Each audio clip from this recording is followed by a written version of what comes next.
Did you know that your sexual health is linked to your overall health? Absolutely, they are connected. Today I'm here with Dr. Bergman. He's amazing. That's all I have to say there. But he is also the author of numerous books. How many books? 11? 11 books. 11 books, mainly focusing on curing incurable diseases. So all those things that they think, there's no help for. Right? Like arthritis, depression. Yeah, reversing arthritis, correcting high blood pressure, fibromyalgia, gone. But it's like the health of every aspect of the body. You need it. He's also taught anatomy and physiology at the Cleveland Chiropractic School here in Los Angeles. And so you've been doing that for how many years? I've been in practice about 19 years. Wow. But I taught human dissection anatomy for about 8. So he's been in some bodies. Not like Dexter. Okay, this is not like that. It was professional. And here in your clinic, you see 1,000 patients a week. Yep. So you get a lot of experience with people and all of their health issues. And you have 500 YouTube videos. So be sure to check him out on YouTube because there's a lot. If you just search Dr. Bergman, you come up first thing. I put it in there. And then any health issue, just put behind there and you'll get a video pretty much on just about anything because you've done a video on everything. Yeah. Everything. So today we want to talk about 3 steps to having greater, thriving sexual health and vitality. Because we all know when we don't feel good, one of the first things that go in the tanker is your sex drive. So let's start there. I think in my practice, I see a lot of people who are suffering from libido, loss of libido. And this is people even in their 20s. And I'm very surprised. Some of the people in their 20s these days are worse off than my 60, 70-year-old clients.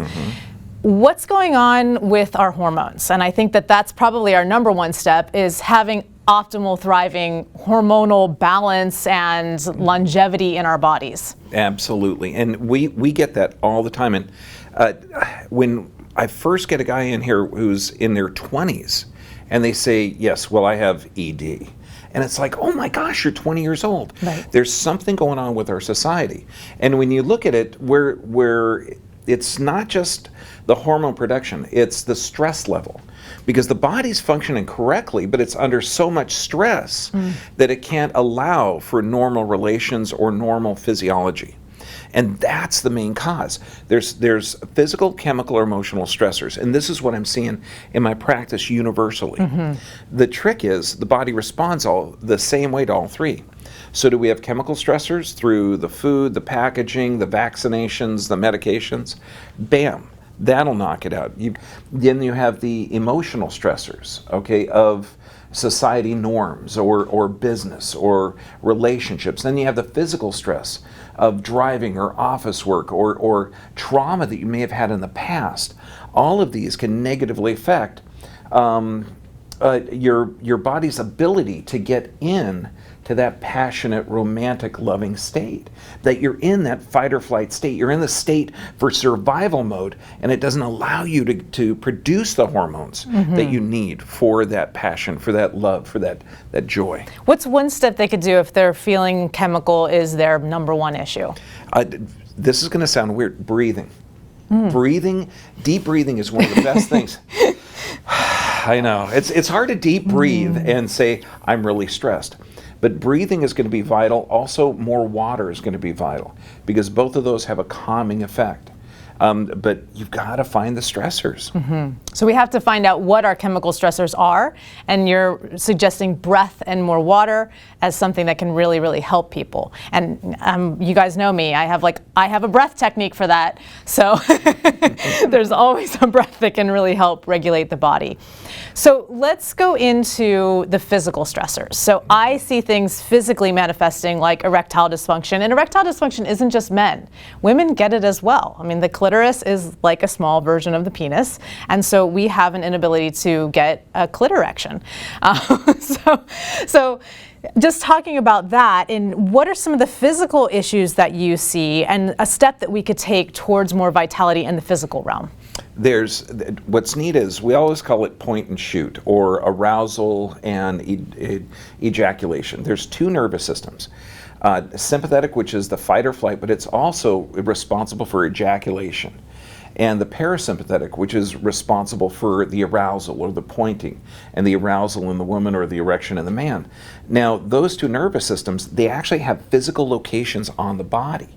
So the parasympathetic, which is responsible for that arousal effect, is located in the sacrum at the base of the spine.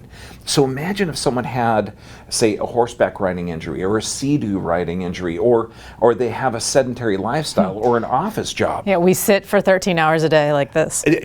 Honestly, Tyrannosaurus rexes. And what does it do? It separates the pelvis, not allowing the parasympathetic nervous system to initiate the hormone response. And that's the neat thing, because the hormones are produced in response to environmental stimulus. So if you have an unstable pelvis or forward head carriage, both of which are going to negatively affect how the nervous system works, this means the hormone production is going to be completely altered, and you're not going to be able to get in that arousal state. So I'm seeing a connection between, physical and chemical. They're connected. The physical, you sit all day long, may be affecting the chemical, and they all go hand in hand. Absolutely. The body produces the right hormone for the right stimulus. And that's the key. That's the key that people are missing, is that erectile dysfunction is there for an intelligent reason. It's an intelligent response to the environmental stimulus, even though it's not the response that you want. So there's a way to change that hormonal and neurologic effect so that you can get the desired results. What's one step people can take in the physical level? I think I know what you're going to say, but let's see.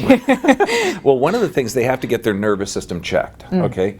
But also, it's really an easy check. If you've ever seen someone sit backwards like a cowboy in a chair, where the legs go out, and this is men and women, or you can sit in a chair with your legs out very, very wide. If that has a comforting or feels more stable, that means absolutely the pelvic is unstable. That pelvic instability, that's altering that nervous system supply. So it's not a correction, but it's a clue to a dysfunction of that area. And once you identify that, then the solution's easy. You just get the nervous system working right. We have to measure it so we can change it. And I love this idea, you have to test it so that you just know.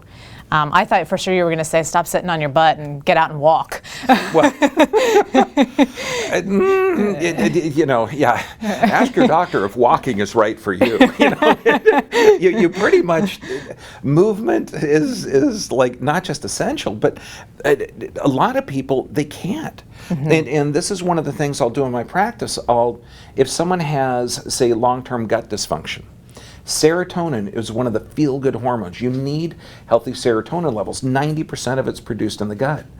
And if they've had long-term pelvic dysfunction, I'll say, take off your shoes. Let me check it out. And if you'll see bunion formation or flattening of the feet, that's long-term low back or pelvic issues. So people with bunion formation are going to have dysfunction further up the spine. And so all these little clues are there, but they're really just red flashing lights saying, look, there's a problem, fix it. But people take it on like it's an emotional, that your body is broken and it's not fixable. The chemical solutions of like Viagra or all the others, that's foolish. You're not fixing the actual problem. I like your approach, solution oriented. Yes. I'm going to make bunions the sexy word of the day today. So, bunions. That'll work. So let's talk about the third step, which has to do with emotion, mood, stress. You've touched on this. If I'm screaming at my partner, of course my partner's libido is in the tanker, doesn't want to connect with me physically, emotionally, they kind of want to run away.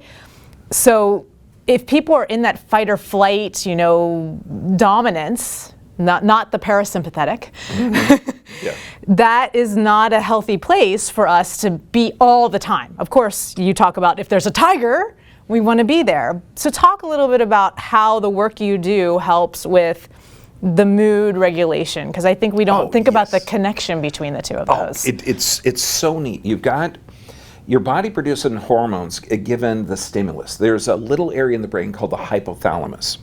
And what it does, it has sensors that go down through the nervous system to give you appropriate hormone production. Let's just take like 4 of them. We got serotonin and dopamine on one side, we've got cortisol and adrenaline on the other. So we have the rest and digest hormones, we have the stress hormones. Both are needed for a healthy life. So the hypothalamus is going to sense the environment and tell your brain to go to the pituitary, to have the adrenal glands, to have the thyroid function. I mean, it actually stimulates the body to produce either the stress hormones or the rest hormones. Okay, or the fight or flight or the hug your partner hormones. Okay, and it does it through the central nervous system. So what we do in our practice, we look for impingements on that nervous system that's altering the signals to the hypothalamus. So instead of working on the hormones that are currently being produced, we're actually working on what causes those hormones to be produced. Awesome. I know, it's so cool. Awesome.